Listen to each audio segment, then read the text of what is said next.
안녕하십니까.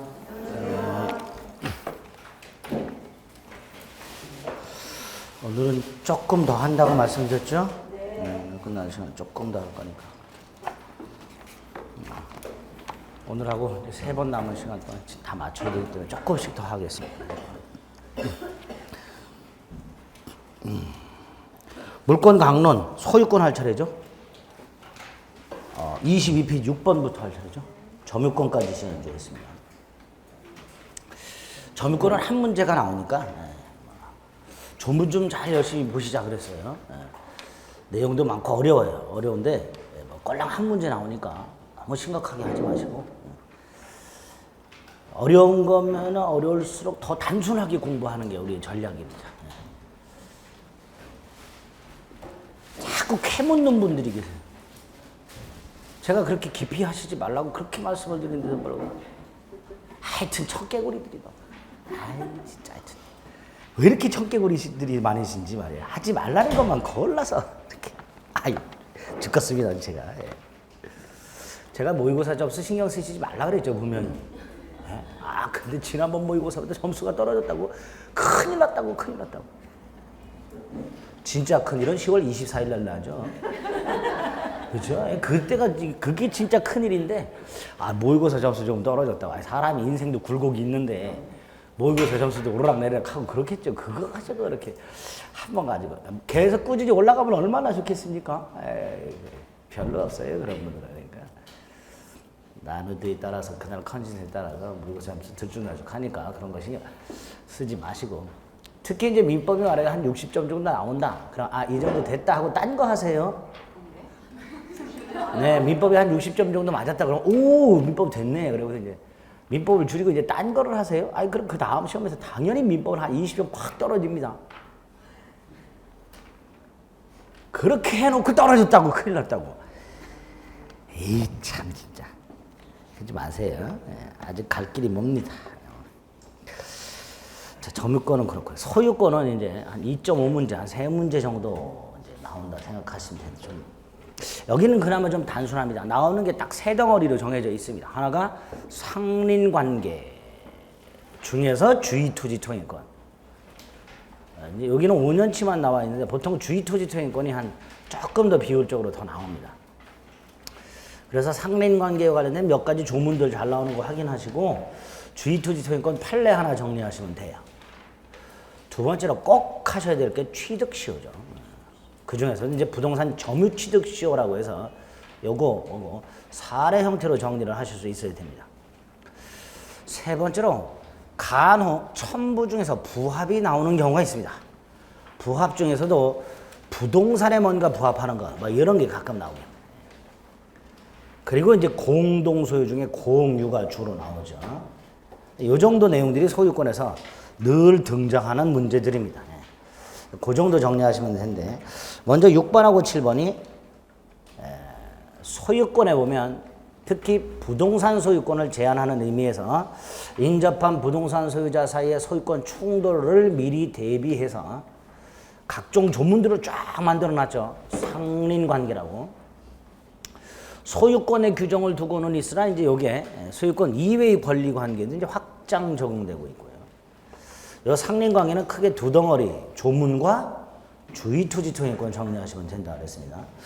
조문과 관련해서는 별것 없어요. 6번 같은 경우 동그라미 1번처럼 경계를 둘러싼 몇 가지 조문들이 있습니다. 첫째가 땅과 땅 사이에 담이 없다. 그럼 경계표 설치해야죠. 첫째로 공동비용으로 설치하도록 되어 있습니다. 이때 비용이 두 가지가 들어가는데요. 하나가 측량 비용이고 또 하나가 설치 비용이죠. 가끔 요거 비교하는 건 문제가 나와요. 측량 비용은 면적 비례,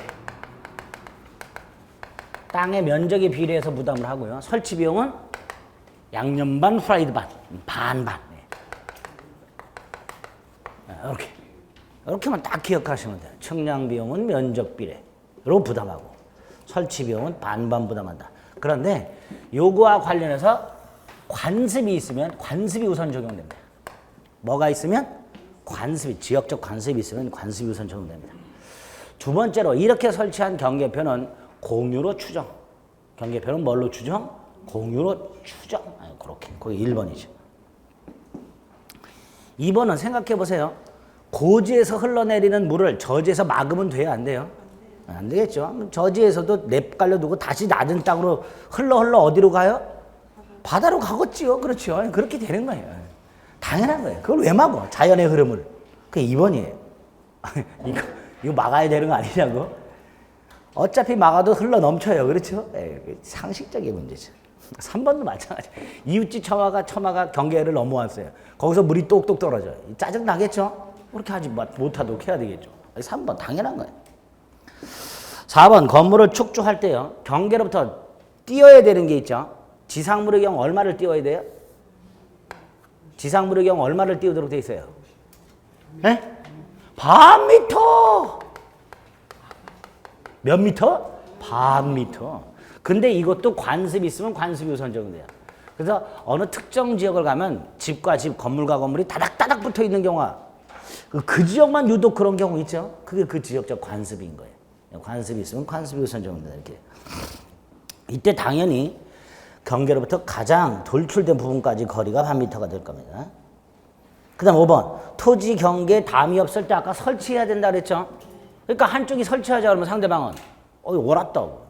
설치해줘. 같이 협력할 의무가 있어야 되겠죠. 5번. 상식의 문제입니다. 이런 정도. 어렵지 않죠? 답은 5번. 이런 문제 나오면 상식 차원에서 이렇게 쫙 풀어나가시면 돼요. 잘 나오지도 않고요.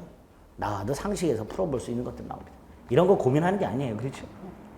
그 매주 거기 앉으셔갖고 뭔 얘기하면 그냥 픽픽 웃기만 하세요. 제 말이 믿음지가 않다 이 얘기죠.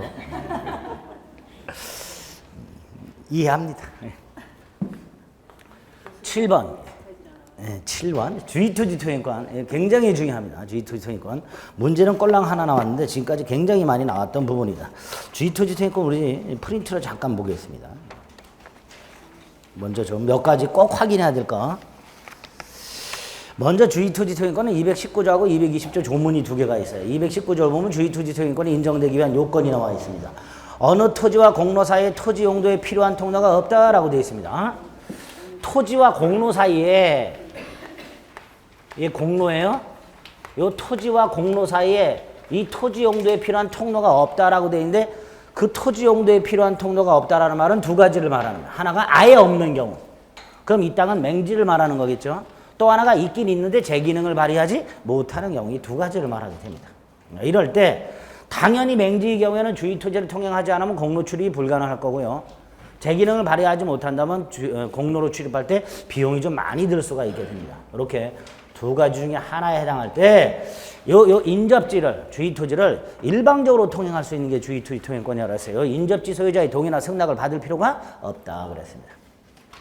다만 그 인접지 소유자의 손해가 가장 적은 장소와 방법을 택하고 엔드 통행권자는 보상하라. 그래서 유상 통행권을 원칙으로 합니다. 이때 보상 의무가 있는 사람이 누구예요? 통행권자. 그렇죠? 보상 의무가 있는 자가 누굴까? 이것도 잊으시면 안 됩니다. 통행권자에게 보상 의무가 있다. 기억하셔야 돼요. 그렇죠? 네. 두 번째로 220조는 이제 무상통행권인데 이 무상통행권은 둘 중에 하나. 땅이 하나 있는데 이걸 쪼개서 일부를 팔았다. 또는 공유토지가 있는데 그 공유토지를 분할했다. 그렇게 함으로써 공로로 출입할 수 없는 땅이 생겼다. 맹지가 생겼다. 이럴 때는 그 분할 당사자나 일부 양도 당사자 사이에서만 무상통행권 인정되니까 만약에 그 자들이 땅을 또다시 팔아는 것다. 승계인으로 가게 되면 다시 유상으로 돌아가겠죠. 그렇게 220조 조문을 확인을 딱 하셔야 돼요. 그리고 나머지는 깡그리 판례입니다. 이미 기존 통로가 있더라도 제 기능을 발휘하지 못한다. 통행권 인정된다. 통행권의 범위는 사회 통념에 따라 구체적으로 판단한다. 현재 이용 상황에 대비한 범위만 인정한다. 장래 이용 상황을 대비해서 미리 통행로를 정해주지는 않는다. 필요하다면 자동차 통행도 허용되지만 편리하다는 이유만으로 자동차 통행을 허용해 주지는 않는다. 건축법령에 건축화와 관련된 도로 폭과 관련된 규정이 있어요. 이게 민법에 그대로 적용되느냐? 아니, 전혀 상관없다. 건축법에 있는 도로 폭에 관한 규정과 주의투지 통행권이 인정되는 범위는 전혀 무관계한 거다. 통행권자는 통행만 할 수 있다 그랬죠? 통행하는데 필요한 통로 개설하고 포장까지 가능하지만 이 통행지를 배타적으로 점유하지는 못해요. 즉 통행지 소유자의 점유를 배제시키지는 못해요. 만약에 통행권자가 담까지 딱 쳐가지고 지가 배타적으로 점유하고 있다. 우리가 이런 걸 흔히 배타적으로 점유하고 자빠졌다 이렇게 얘기해요.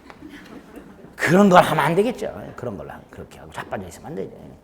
그러니까 통행지 소유자는 만약에 그러면 돌려달라 이렇게 얘기하는 거고, 반대로 통행권자가 통행만 하고 있고 배타적으로 점유하고 있지 않다면 점유하지도 않는 사람한테 땅 돌려달라고 할 수는 없는 거죠. 그런 판례들이 당연히 나오게 됩니다. 그 정도 확인하시면 되겠고요. 그 다음에 이제 무상통행권에서 아까도 말씀드렸듯이 당사자사에서만 무상통행권이 인정되는 그 정도 딱 머릿속에 지금 말씀드린 것 정도만 확인해 두시면 됩니다. 그럼 그 정도 가지고 문제를 한번 볼게요. 얼마나 쉬운지. 7번에 1번 담장 같은 축조물이 통행에 방해가 돼요. 상식적으로 생각해 보세요. 답이 떡 있어요. 통행을 하는데. 이 철거돼야 돼요? 철거할 필요가 없어요. 생각해 보세요. 철거가 안 되면 이거 맨날 넘어다녀야 되잖아요. 뭐 매일 유격해야지 매일. 네? 말이 안 되잖아요. 철거돼야죠. 판례는요 심지어 적법하게 설치된 담장도 그 다음에 통행권이 인정되는 경우 그 통행에 방해가 되면 철거돼야 된다. 당연하죠. 통행권이 일단 인정되면 통행할 수 있어야 돼요. 담장 철거돼야 돼. 근데 없다 그러니까 틀렸지. 2번 토지가 분할되어서 무상통행권을 취득한 토지 소유자가 그 토지를 팔아먹었으니까 양수인은 다시 뭘로 돌아간다? 유상으로 돌아가겠죠. 따라서 무상통행권이 인정되지 않는다. 이게 답이죠. 에? 얼마나 쉬워요? 아니에요? 그냥 직관적으로 답이 보여. 무상통행권이 인정되지 않네? 맞아. 이게 딱. 3번 편리하다는 이유로 통행권은 인정 안 된다 그랬어요. 그렇죠? 3번 X. 4번 기존 통로가 있는데 부적합해요. 그럼 통행권 인정된다 그랬어요. 5번 나중에 여기 공로가 떡 개설됐어. 그럼 일로 다녀야지. 상식적인 거예요. 그렇죠. 그런데 없어지지 않는다 그러니까 통행권 없어지면 틀렸죠. 옳은 거 골라 그러면 2번밖에 없죠. 그렇죠? 그렇게 곤란해집니다. 주의토지통행권 문제도 그렇게 어렵게 나오지 않습니다. 8번부터 가면 점유취득 시험이 더럽게 어렵다. 사례 형태로 머릿속에 딱 정리를 해줍니다. 갑소유 땅이 있어요. 을이 점유했어요. 소유이사로 표굴하고 공연하게 20년을 점유해요. 그럼 바로 소유권을 취득하지 못하고 등기해야 소유권 취득한다 그랬어요. 그렇죠? 이전등기 청구이 생긴다 그랬습니다. 이때 이 객체 첫째, 자기 소유 토지 된다 그래요. 두 번째, 국유재산 중에 일반 재산, 즉 잡종재산 된다 그러죠. 토지 일부도 된다 그래요. 공유 토지 지분도 된다 그럽니다. 인공공물도 된다 그러죠. 수리조합이 축조한 저수지. 이런 것도 다 COC 하게 된다. 상식의 문제. 된다 그러면 돼요. 이 상태에서 이전 등기해야만 소유권을 취득한다. 이때 첫째 기억하실 거. 요거 채권적 청구권이다. 우리 등기청구에서 봤던 거 원칙적으로 10년의 소멸시효에 걸린다. 그런데 을이 점유하고 있다. 소멸시효에 걸리지 않는다. 이 점. 두 번째로 이 상태에서 먼저 얘가 이걸 팔아. 미등기 전매. 이럴 때 요 놈의 이전 등기 청구권. 그때부터 10년의 소멸시효에 걸린다. 이렇게 되죠? 예? 예. 그 다음에 요 놈은 갑에게 직접 이전 등기를 청구할 수는 없다. 갑에게 직접 이전 등기를 청구할 수는 없다. 을로부터 점유의 점유하자만 승계한 것이지 을의 시효 완성의 효과까지 승계한 건 아니기 때문에 직접 이전 등기를 청구할 수 없다. 이게 판례예요. 두 번째로 이 상황에서 갑이 을에게 등기를 넘겨주면 아무런 분쟁이 없는데 병에게 팔아넘겼을 때, 병이 등기했을 때 병이 소유권을 취득하죠. 그 이유가 뭐예요? 을이 병한테 찍소리 못하죠. 그 이유가 뭐예요? 우리 판례가 뭐가 있어요? 취득시 완성을 이유로 하는 이전등기 청구는 누구를 상대로 한다? 완성 당시 소유자를 상대로 한다. 취득시효가 딱 완성이 되었을 때 당시의 소유자를 상대로 한다. 그러니까 완성 이후에 새롭게 소유권을 취득한 자에게는 이전등기를 청구할 수 없다.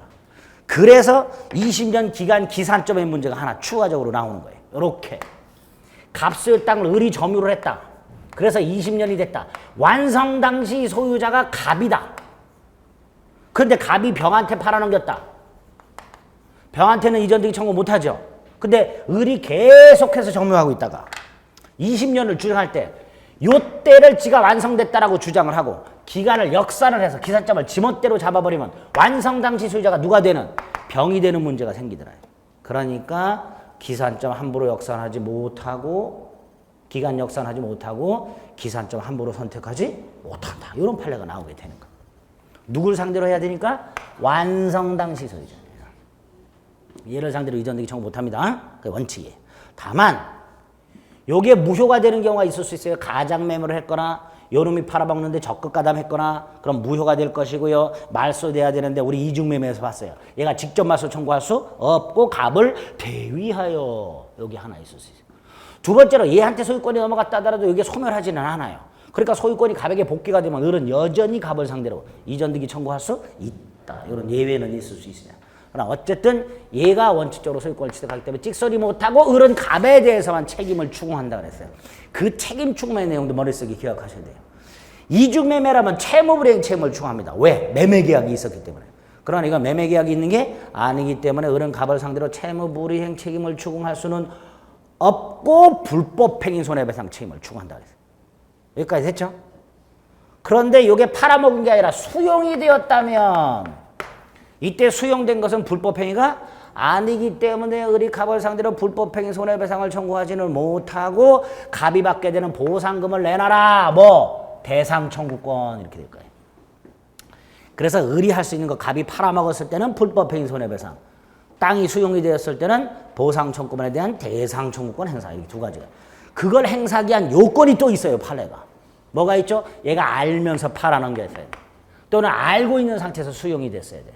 그걸 을이 알려줘야 한다 그러죠. 그래서 땅이 팔리거나 또는 수용되기 전에 즉 갑의 을에 대한 이전등기묘가 이행불능이 되기 전에 을이 갑을 상대로 취득시 완성 사실을 주장했거나 이전등기 청구를 행사함으로써 갑으로 하여금 자신의 시완성 사실을 알게 한 경우에 한해서만 갑을 상대로 불법행위 손해배상이나 대상 청구권 행사할 수 있다. 이렇게 되겠죠.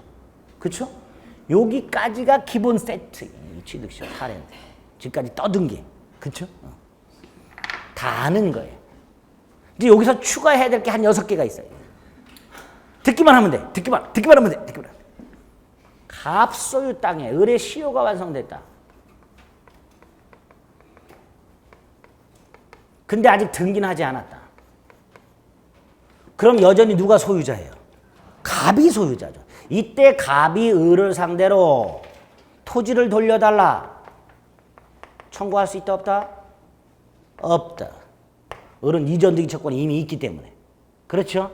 두 번째로 이 20년간 사용한 거 사용이익 부당이득 반환 청구할 수 있다 없다? 없다. 을이 등기하게 되면 점유 개시시로 소급해서 소유권을 취득한다. 그러니까 얘가 등기하게 되면 요때부터 얘가 소유권을 취득한 거기 때문에 갑은 내 땅 사용료 내놔라 할 수 없다. 불법행위 손해배상 안 된다.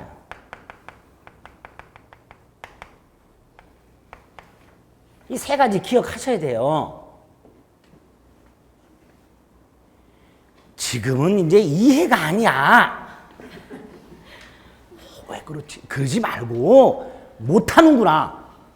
을의 시효가 완성이 돼서 이전등기 채권이 있는 상태에서 을이 아직 등기를 하지 않고 소유권이 여전히 갑에게 있다 하더라도 갑이 을을 상대로 토지 반환 청구, 부당이득 반환 청구, 불법행위 손해배상 청구 못하는구나. 딱 끝. 반면에 역시 갑소유 땅에 을의 시효가 완성됐어요. 이게 시효 완성이 첫 번째야.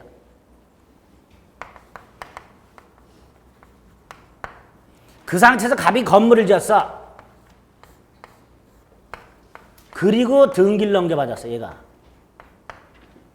그러면 갑소유 땅, 갑소유 건물에서 을소유 땅, 갑소유 건물로 바뀌었죠? 법정이상권이 인정이 돼요. 그러니까 을은 갑을 상대로 철거 청구할 수 있다, 없다? 없다. 철거 청구할 수 없다. 두 번째, 똑같아요. 갑소유 땅에 을의 시효가 완성됐어. 그런데 이 자식이 돈을 빌리면서 저당권을 설정을 했네.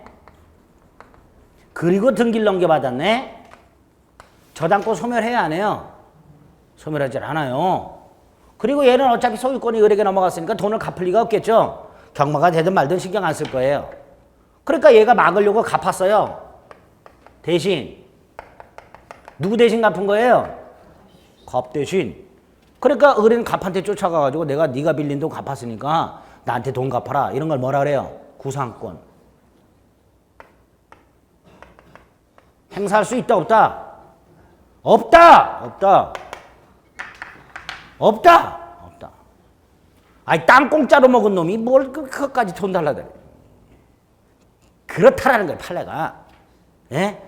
세 번째, 갑소유 땅에 을의 시효가 또 완성됐다. 근데 아직 등기하기 전에 얘가 세금 체납이 있어서 국세청 때문에 과세관청이라고 나와요. 세금을 누가 하는 관청? 압류했다. 그 다음에 등기를 했다. 얘 등기하면 소유권 취득 효과가 소급한다 그랬죠. 그럼 결국 국세청은 엉뚱한 사람 땅을 압류한 거죠. 그래 안 그래요? 세금은 누가 체납했는데?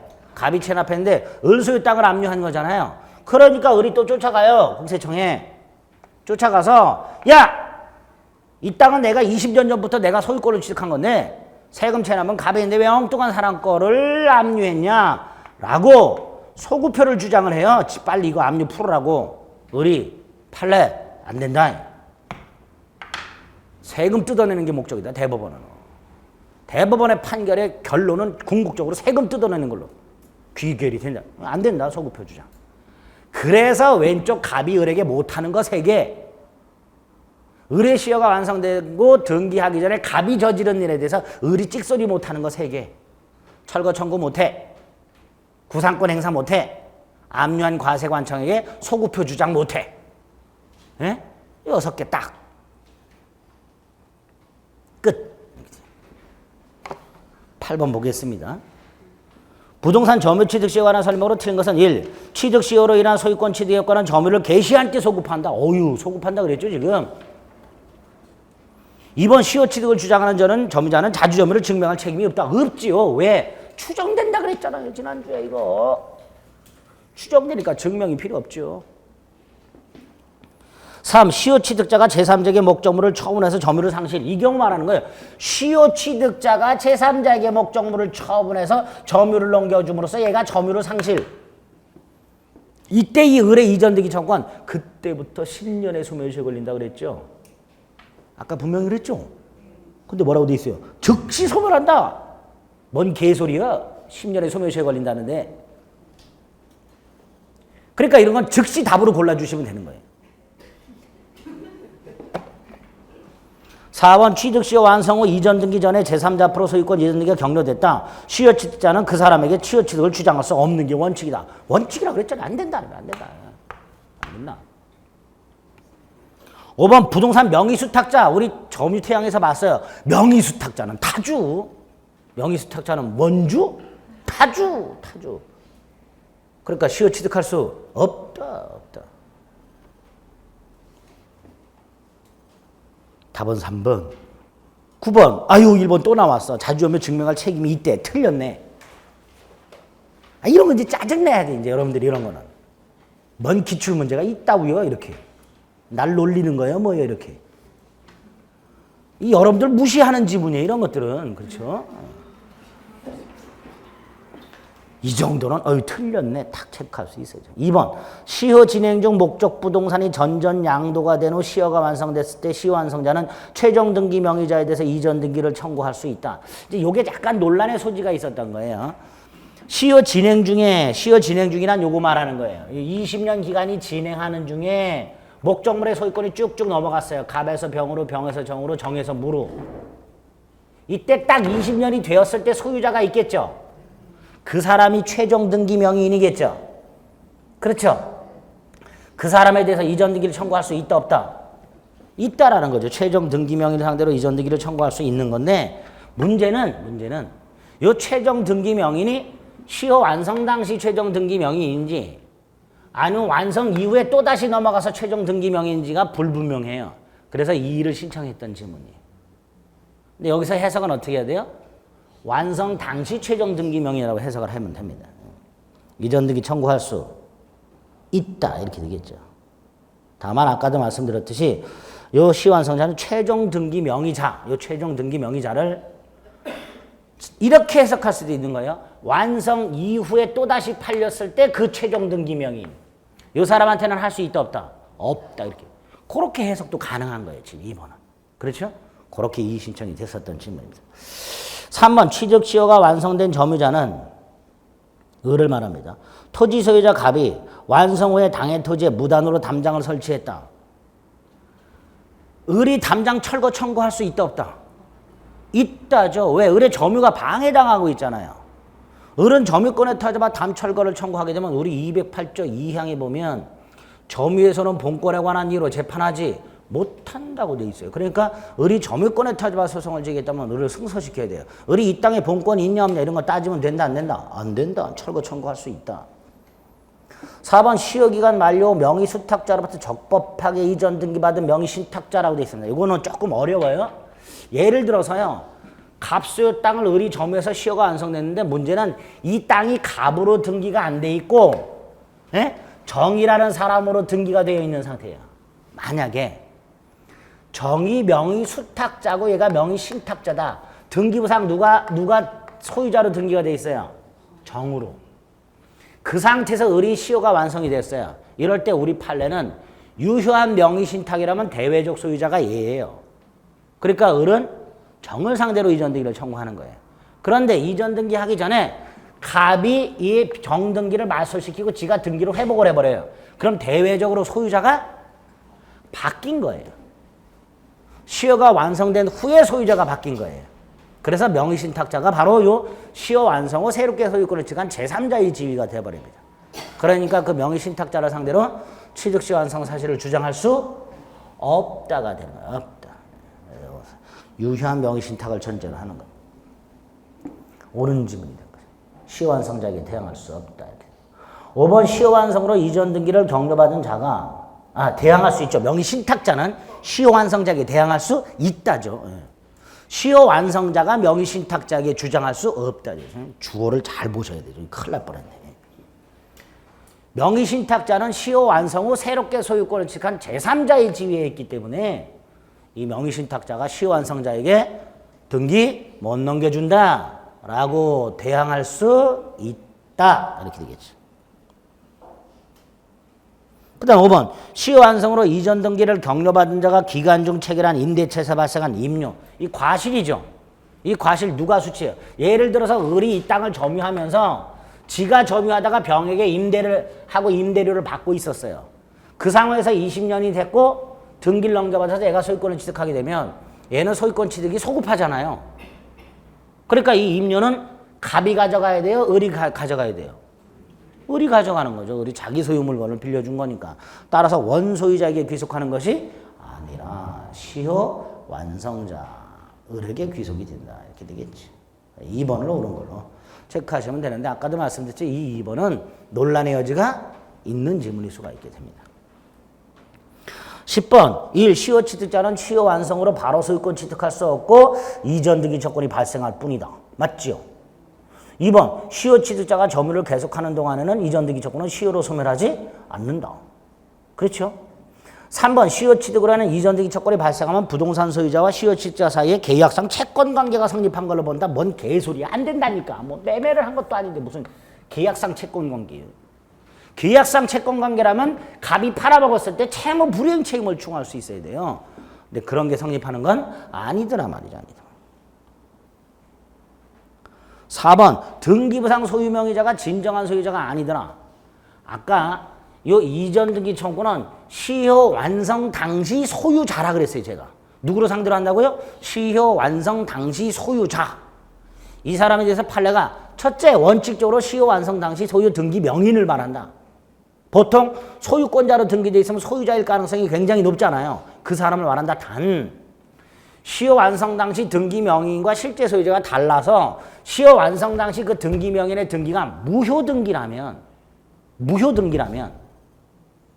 그 무효 등기 명인을 상대로 이전 등기를 청구해서 등기를 넘겨받아봐야 그것도 무효니까 그때는 그 무효 등기 명의를 상대로 하는 게 아니라 진정한 소유자를 찾아서 그 사람을 상대로 이전 등기를 청구한다. 이렇게 되겠죠.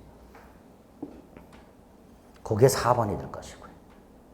그래서 등기부상 소유명의자가 진정한 소유자가 아니다. 그럼 이 등기는 무효라는 거예요.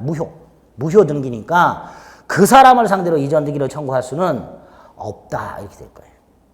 그 다음에 5번. 취득시 완성 후 얘가요. 갑을 상대로 이전 등기를 청구를 했어요. 안 해줘요. 소송을 제기했어요. 갑이 끝내 버텨요. 근데 을이 가만히 생각을 해보니까 이 땅값이 한 300만 원밖에 안 돼. 근데 소송 때문에 변호사를 찾아갔더니 아이 선임료만 500만 원을 달래. 에이씨! 갑한테 먹고 떨어져라 이 자식아. 소를 취하해버려요. 뭘 포기한 거예요? 이전등기 청구권, 즉 시효 이익을 포기한 거예요. 그래서 소유자를 상대로 취득시 완성을 이유로 하는 이전등기 청구 소송을 제기했다가 그 소유자의 소유권을 인정하면서 소를 취한 경우 뭘 포기한 거다? 시효 이익을 포기한 거다. 이때의 시효 이익이란 이전등기 청구권을 말합니다. 조심하실 게 뭐예요? 네? 단순히 얘가 갑한테 야, 네 땅 300만 원밖에 안 되고 내가 소송 제기하면 100% 이기는데 변호사 비용 한 500만 원 드는데 내가 300만 원 줄 테니까 나한테 그냥 넘겨라. 매수를 제외하는 경우가 있다 그랬죠. 이 매수를 제외하는 것은 시효이익의 포기가 아니다 그랬어요. 그래서 두 가지 구별하시죠. 소를 제기했다가 취하하는 경우에는 시효이익을 포기하는 거지만 단순한 매수를 제외한 것은 시효이익의 포기가 아니다 이렇게 될 거예요. 자, 이렇게 단순히 그냥 이렇게 짧게 물어보는 것들은 크게 어렵지 않은데 이 가불병이 나오는 게 이제 짜증나요. 11번. 가불병 나오는 건 모았다가 나중에 한꺼번에 푸시라 그랬어요, 제가. 예? 예. 경기를 일으켜 일단 가불병이 나오면 수험생분들이. 아우, 이거 짜증나. 작년 같은 경우 17문제가 가불병. 17문제가, 18문제가. 보통 한 8문제 정도가 가불병인데 작년에 좀 많이 나왔어요. 다 제끼다 보니까 거의 절반을 제껴서 작년에. A는 B의 X 토지를 사가지고 92년 2월 1일부터 날짜까지 나오면 더 짜증나죠. 더군다나 갑도 아니고 을도 아니고 A, B야 이 자식들이. 외국인들이 우리나라 와가지고 이 짓거리를 했어. 보통 내국인은 갑을병으로 나오고요. 외국인은 ABC로 나와요. 외국인들이. A는 또 진짜로 쓰시는 분들이 있어. A 위에다가 외국인 또 이렇게. A는 B의 X 토지를 매수해서 자, B가 소유자고요. A가 X 토지를 매수했어요. 92년부터 A가 점유를 시작했어요. 등기 없이 2014년까지 점유를 하고 있어요. 자, 일단 A는요. B에 대해서요. 매수인으로서 이전등기 청구권이 있죠. 그 이전등기 청구도 채권적에서 10년의 소멸시효에 걸리죠. 근데 얘가 지금 계속 점유하고 있어요. 그러니까 2014년 현재 A는 B에 대해서 여전히 뭐가 있어요? 매수인으로서 이전등기 청구권 행사할 수 있지요. 그러니까 1번 시효로 소멸했다. 틀렸죠. 매수인이 스스로 점유하고 있으니까 이전등기 청구권 소멸시효에 걸린다 안 걸린다? 안 걸린다. 2번 A가 매매를 원인으로 해서 점유를 개시하였음을 증명하지 못하면 그의 점유는 타주. 이거 아까 위에서 봤던 거 스스로 자주 점유를 증명할 책임이 있다 없다. 그거를 사례 형태로 만드는 거예요. 이런 지문은 여러분을 무시하는 지문이라 그랬죠. 이거 제껴야 되는 거. 뭘 증명을 할 필요가 뭐가 있냐 말이죠. 얘는 가만히 있어도 뭘로 추정된다? 자주로 추정된다. 틀렸네요. 3번 C가 2010년 9월 9일 X 토지를 B로부터 매수했다고 돼 있어요. 자, C가 언제 매수했어요? 2010년이에요. 9월 9일이라고 돼 있어요. 잘 생각해 보세요. A가 92년 2월 2일부터 점유를 했죠. 20년이 되는 때가 언제예요? 2002년, 2012년이죠. 연도만 한번 따져봐요. 2012년에 A는 시효가 완성이 돼요. 완성될 때 소유자가 누구예요? C지요. C잖아. 완성될 때 소유자가 C잖아. 92년부터 점유했으니까. 10년 지나면 2002년, 20년 지나면 2012년이니까 A는 시효가 언제 완성이 돼요? 2012년. 근데 10년에 C에게 넘어갔어. 그러니까 완성 당시 소유자가 누구예요? C. C니까 A는 시효 취득할 수 있다죠. 있다. 이때 누구를 상대로 이전 등기를 청구해요? C를 상대로. 그렇죠? 그러니까 3번도 X. 4번 A가 2013년이라고 돼 있어요. A가 2013년 누구에게 팔아넘겼어요? D에게. A는 언제 시효가 완성된 건데? 12년에 완성됐는데 13년에 D한테 팔아먹었으니까 D는 시효 완성 후에 새로운 소유자니까 A는 D를 상대로 이전 등기 청구할 수 있죠? 없죠. A는 D를 상대로 이전 등기 청구할 수 없고 그 다음에 D가 죄송합니다. A가 D한테 팔아넘겼구나. 아이고야. 저도 헷갈려 이제. 진짜 짜증나. A가 팔아넘겼네. A가. 얘 D 누구예요? 요 놈이죠. 시효 완성 후에 시효 완성자의 지위를 넘겨받은 사람이잖아요. 그렇죠? 그러면 이 D는 B에게 직접 이전 등기 청구할 수 있다 없다? 없다 그랬어요. 우리 판례. 직접 안 된다. 이게 판례야. 예? 그런데 지금 4번 D는 시효 완성을 이유로 B에 대해서 직접 소유권 이전 등기를 청구할 수 없다. 옳은 지문이죠. 이게 답이에요. 이게 답이어야 되는데 누가 또 이걸 이의 신청을 했어. 얘가 직접 시효가 완성되는 경우도 있을 수 있지 않냐. 뭔 개소리야. 얘가 완성이 됐는데. 근데 그 이의 신청을 또 공단이 받아줬어요. 그럴 수도 있지. 그래서 D가 B에게 직접 이전 등기를 청구할 수 있는 경우도 있다. 그래서 전부 정답 이렇게. 환장합니다.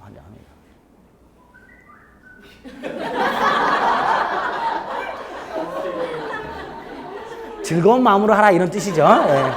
휘파람 불면서 즐거운 마음으로 해라 뭐 이런 뜻이에요. 예. 자, 다시 한번 이거는요. 작년에 산공단이 왜 그랬는지 저는 도저히 이해가 안 되지만 하여튼 우리는 정확하게 기억을 해주세요. 시효가 완성된 사람으로부터 그 권리를 승계한 사람은 소유자를 상대로 직접 이전 등기를 청구할 수 없다가 판례예요. 없다. 그러니까 요 4번이 옳은지 그렇게 기억하세요. 그 다음에 2번, 5번.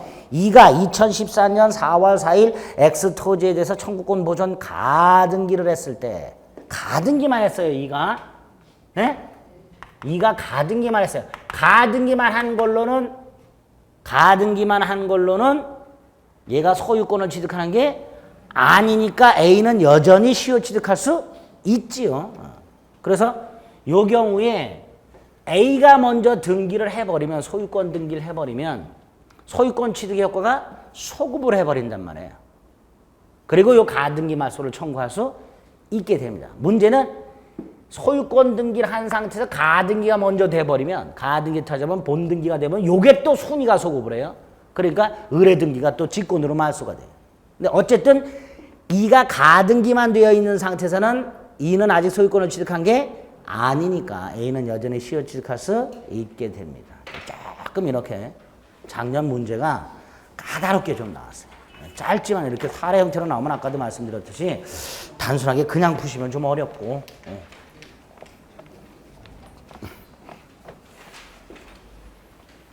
됐습니다. 12번은요. 소유권의 터잡은 물권적 처권이죠. 소유권의 터잡은 물권적. 일단 우리 물권적 처권의 기본적인 틀은 알고 계셔야 되는 거고요. 두 번째로 소유권의 터잡은 물권적 처권. 하나하나 보셔야 돼요. 하나하나가 판례 사안들이에요. 이건 된다 안 된다. 이거 머릿속에 팍팍 박으셔야 돼요. 이건 어쩔 수가 없어요. 뭐 기본적인 어떤 틀을 갖고 있어야 되는 게 아니고요. 물권적 처권 기본적인 틀이 있었어요. 우리가. 그렇죠? 그걸 머릿속에 염두에 두고 지문 하나하나를 좀 봐주셔야 되는 그런 내용들입니다. 1번 미등기 건물 매수인은 건물 매매 대금을 전부 지급한 경우 건물 분법 점유자에 대해서 직접 소유물 반환을 청구할 수 있다. 안 된다 그랬어요. 왜? 얘 아직 등기하지 않았으니까 소유자가 아니고 소유자가 아니라면 직접 소유권에 터잡은 물권적 처권 행사할 수 없다 그랬습니다. 기억나시죠? 네. 2번 소유자 아닌 자의 명의로 무효인 소유권 보존 등기가 되어 있을 때 이걸 기초로 저당권이 설정된 경우 저당권 무효죠. 그렇죠? 소유자가 아닌 자의 명의로 무효인 소유권 보존 등기가 격려되어 있다면 이게 무효니까 말소돼야 될 거고 여기에 설령 저당권이 등기되어 있다 하더라도 저당권도 무효니까 진정한 소유자는 그 보존 등기 말소 청구할 수 있는 거고 저당권도 말소돼야 되는 거고 왜? 등기의 공신력 인정 안 되니까. 말소 청구할 수 있다. 3번 갑이 자신 토지 위에 무단으로 건축한 을을 상대로 건물 철거 소송을 제기한 후에 갑이 병에게 토지 소유권을 넘겨줬다면 소유권만 넘겨가는 게 아니라 건물 철거 청구권도 넘어가니까 갑은 소유물 방해 배제 청구권을 상실한다 이렇게 되겠죠. 소유권과 소유권에 터잡은 물권적 청구권은 운명을 거치한다 그랬습니다. 거치한다. 5번 을이 소유자 갑으로부터 토지를 매수하고 인도받았으나 등기를 갖추지 않고 다시 병에게 이를 전매하여 인도한 경우. 자, 이거는요. 요거 하나 따로 정리하셔야 되는데 갑소유 땅을 을이 샀어요.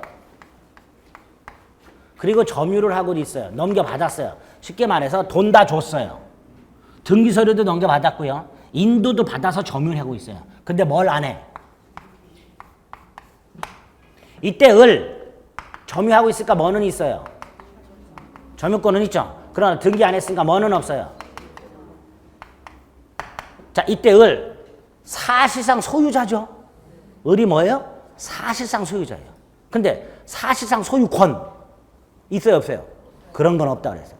어쨌든 소유권은 없어요. 법적이든 사실적이든. 소유자는 맞지만 사실상 소유자에는 해당되지만 소유권이라는 권리는 없다 그랬어요. 세 번째로 물건이 인도됐죠. 예, 과실 수취할 수 있죠. 있어요? 왜?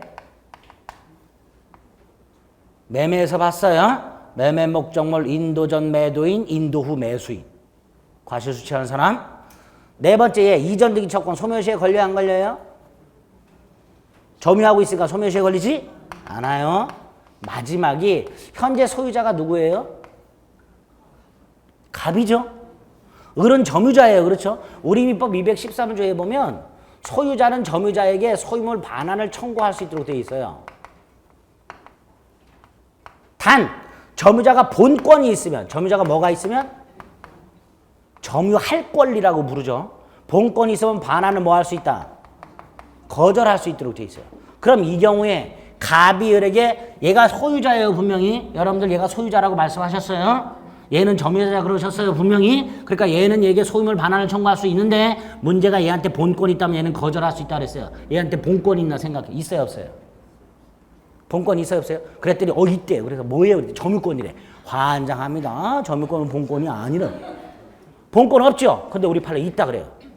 그럼 물어봐. 그게 뭐냐 그러면 판례가 이렇게 말을 합니다. 을의 입장에서 갑이 을한테 소유권에 터잡아 반환하라. 그럼 을은 이렇게 말을 한다는 거예요. 뭐라고? 네가 나한테 돈 받고 팔아서 넘겨줬잖냐. 그렇게 말하겠죠. 근데 왜 이제 와서 달라고 하느냐. 못 돌려주겠다. 요렇게 말할 수 있다라는 거예요. 얘는 그걸 본권이라 그래요. 우리 판례가.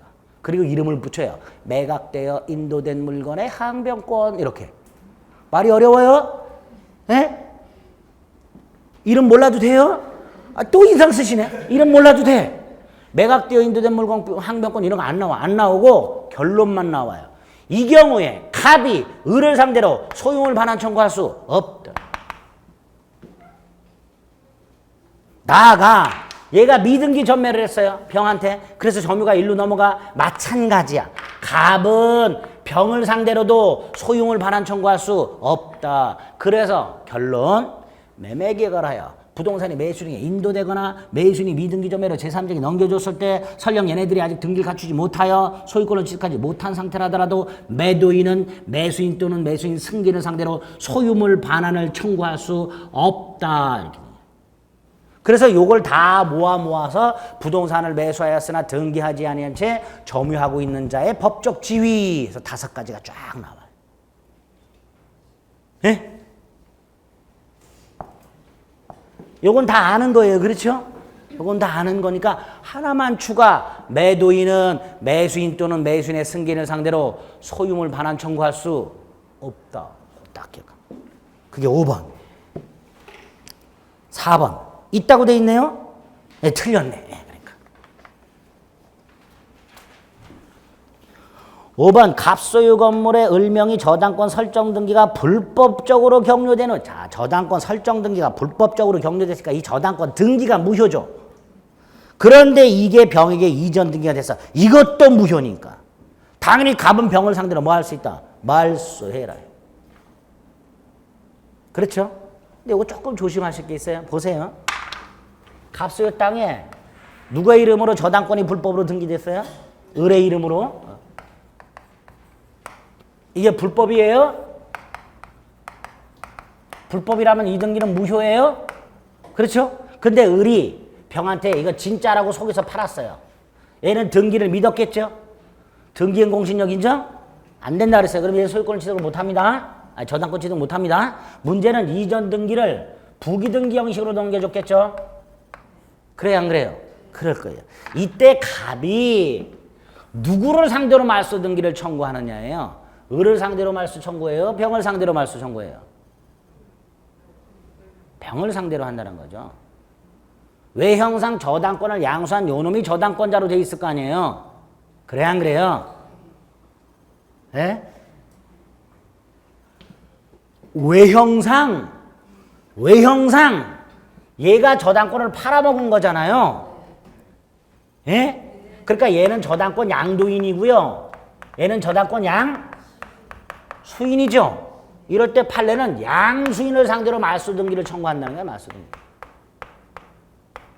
문제는 양수인의 이름으로 무슨 등기가 되어 있어요? 부기 등기가 되어 있죠. 이거 말소 청구하는 게 아니라 을 이름으로 되어 있는 뭐? 설정 등기.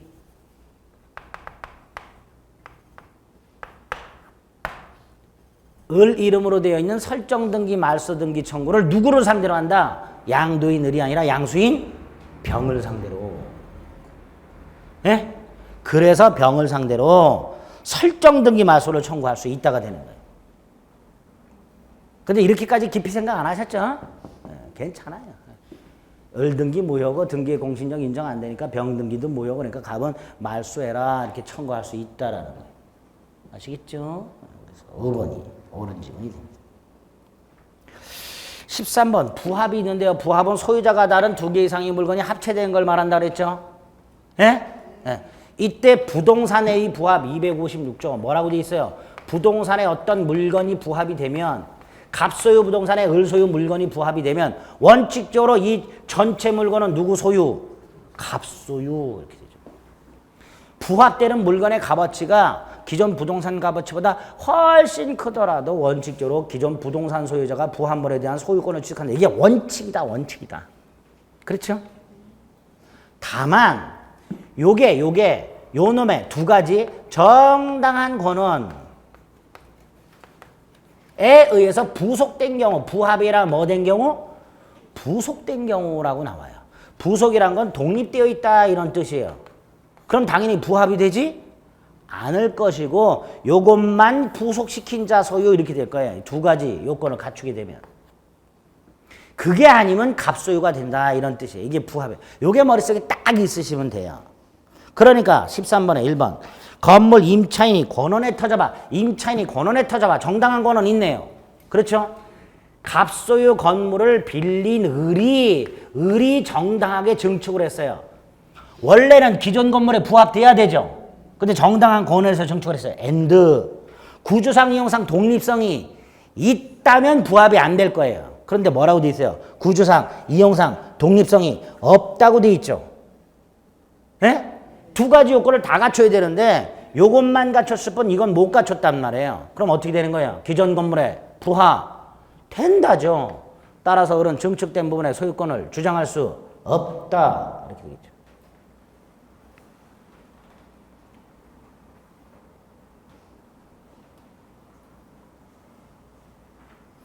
2번은 독립성이었는데 뭔 부속물 매수를 청구해요. 이게 부속물이에요, 이게? 이게 부속물이에요? 부합됐다니까요. 3번 저당권 설정 이후에 부합된 물건에 대해서 저당권에게 미칠 수 없다고 약정할 수 있는가? 자, 이런 경우 예를 들어서 주유소, 땅과 건물의 저당권이 설정이 되어 있어요. 설정된 다음에 유류 저장택권 하나 더 묻었어요. 이때 유류 저장택권은 토지의 부합물이죠. 이때 기존 땅에 설정된 저당권의 효력이 유류 저장택권에도 미치는 게 원칙이죠. 즉 부합물 종물에도 저당권 효력이 미친다. 이게 원칙이에요. 근데 이거 임의규정이라고 그랬어요. 무슨 규정? 임의규정이에요. 임의규정이란 건 뭐예요? 부합물, 종물에 저당권의 효력이 미치지 않도록 당사자가 약정할 수 있다. 그러니까 요게 옳은 거죠. 4번 부합의 원인은 인공적으로 붙여버렸던 자연적으로 붙여버렸던 불문하게 됩니다. 부합의 원인은 인공적이든 자연적이든 불문. 5번 시가 1억 원 상당 부동산에 시가 2억 원 상당의 동산이 부합. 아까 뭐라 그랬어요? 원칙적으로 기존 부동산 소유자가 소유권을 취득한다 그랬죠. 부합되는 물건의 값어치가 기존 부동산 값어치보다 훨씬 크더라도 256조 원칙에 터져봐. 기존 부동산 소유자가 소유권을 취득한다 그랬습니다. 근데 5번에 보니까 특이하게 없는 한 동산 소유자가 부동산 소유권을 취득한다? 그러면 제가 건물 하나 마음에 드는 거 있으면요, 그거보다 조금 더 값어치가 있는 다이아몬드 하나 사가지고 딱 붙인 다음에 이거 내 거라고 그래. 그런 일은 있을 수 없는 거예요. 그렇죠? 원칙적으로 기존 부동산 소유자가 소유권을 취득한다. 이렇게 될 겁니다. 그래서 옳은 것은 3번 이렇게 되겠죠. 자, 소유권 관해서 주의 토지 토행권, 그다음에 취득 시효, 부합 관련 문제 하나 정리했습니다. 자, 부합 관련 문제 요거 하나 갖고 다 해결되지요? 예? 요거 하나 갖고 해결이 다 돼요? 됐어요, 지금? 네, 그거 하나, 지문 그거 하나 가지고서 계속 울고 먹는 거예요.